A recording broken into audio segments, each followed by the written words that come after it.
What's going on, y'all? Chris with No Limit Squad, your personal Isochain and fitness vlogging channel. Today, we're gonna cover if the Isochain makes you slow. And no, it doesn't. Thanks for watching. I'm just kidding. Let's get into it. All right, so if we think about it, logically, it makes sense, right? You know, if we're not moving, then it's only gonna train us to be slow, right? But what we need to understand is that there's a high correlation between strength and movement speed. Case in point, right? So look at Bruce Lee's 135-pound body and all the explosive power that he could generate from that tiny body. It was a tiny, strong body, but he was able to generate a lot of strength, force, explosive powers, 0 to 100 real quick. Time to get nerdy. If we look at speed from a physics standpoint, right? Speed, explosiveness, right? It starts from a dead stop. So from here, dead stop to take off, most of the energy required is here. Once you're moving, just like with anything that requires momentum, the easiest part is when you're already going, right? And so what starts that? Strength. If you think about a car motor, right? There's a big heavy ball, and you gotta push that ball down the street, all right? The hardest part about pushing that ball down the street is starting. It's huge. You gotta put your shoulder into it and really just push with your feet until it starts to move an inch. You use so much effort just to get it to move an inch, but then you keep on applying said effort. So now it gets easier and easier and easier until the point where it's moving. Now you just gotta go, you know, and push the ball barely with any effort, and it's already rolling down the street. Now you're almost chasing it. Just like with anything with momentum in life, once you're in momentum phase, it doesn't really take as much energy to maintain.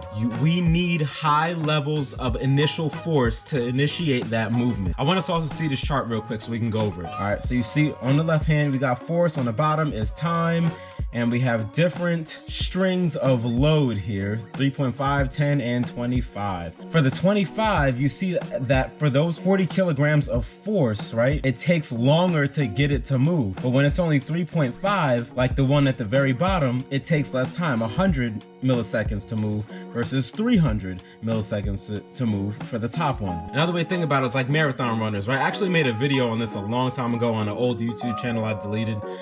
So sprinters and marathon runners, right? They look entirely different. Here's this photo right here.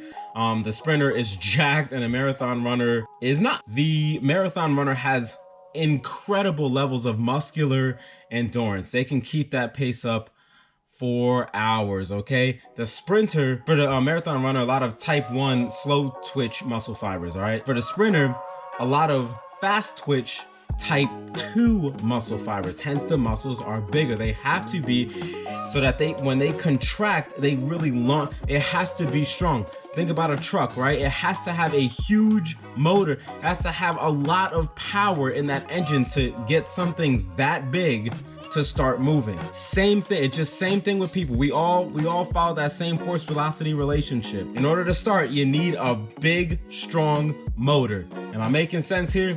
All right, so back to the force velocity relationship. All right, so it has everything to do with your fiber types, okay? So in order to be really powerful and have those fast twitch muscle fibers, you need those type 2 because they contract, they're capable of contracting up to 10 times faster than their slow twitch muscles. But in order to train your fast twitch muscle fibers, okay, logically we think, okay, well then we just have to move really fast to train them. No, large fibers are only recruited under large load, and the fast twitch fibers are the largest fiber. We know that isometric training involves higher levels of force than dynamic training. As a result, it's going to develop those fast twitch fibers and can make athletes faster, even if they're not even training for speed. So the increased speed from the ISO training, it doesn't even just apply to moving in a straight line, no linear movements. It can also transfer to unorthodox movements like cycling, sprinting, climbing, and martial arts striking power, all that. So the stronger the muscle fiber, the better. So now we're gonna go back in time a little bit. Jarell Lindsay, I ran into this guy probably like end of 2017, 2018. I ran into one of his articles because I started getting fascinated by isometric training right around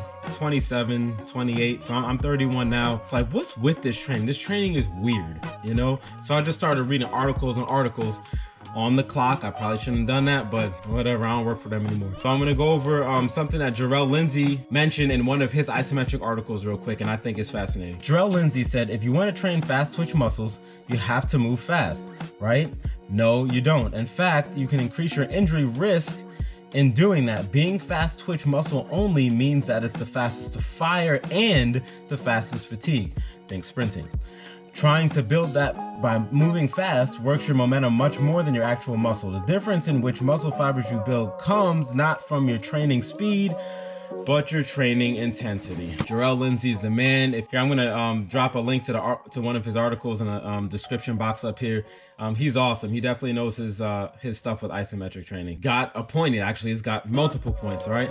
And what's interesting is isometric training is actually one of the safest ways to train speed because we're not moving. So there's no risk of injury to the joints versus like the plyometrics and stuff where you're bouncing all around and stuff.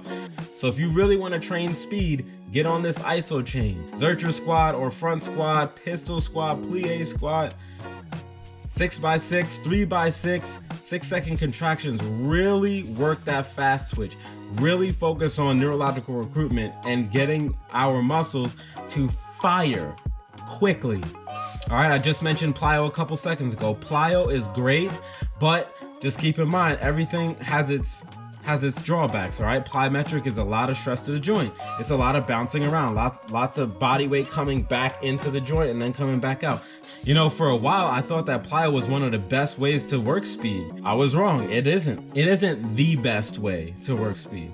It's one of the best, but one of the safest, if not the safest, is isometric training. I mean, you can really put everything you have in there. It's quicker, it's faster. If you remember the video that I posted a couple weeks ago where we were talking about concentric, eccentric, and isometric, which ones produce the most amount of force, the most amount of strength gains, it was isometrics by a long shot. Okay, so what does that tell us, right? Explosive isometric training provides similar benefits to plyo, but with minimal risk. My suggestion, if anybody wants to ever train speed, they should cycle an Isochain program into their existing program to speed up the process.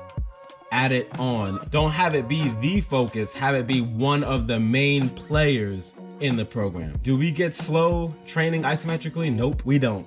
We actually get a lot faster. Thanks guys for watching. If you liked the video, be sure to drop a like, a comment, and if you're not yet part of No Limit Squad, go ahead and hit that subscribe button. Come join the squad with us. We'll see you in the next one. Peace.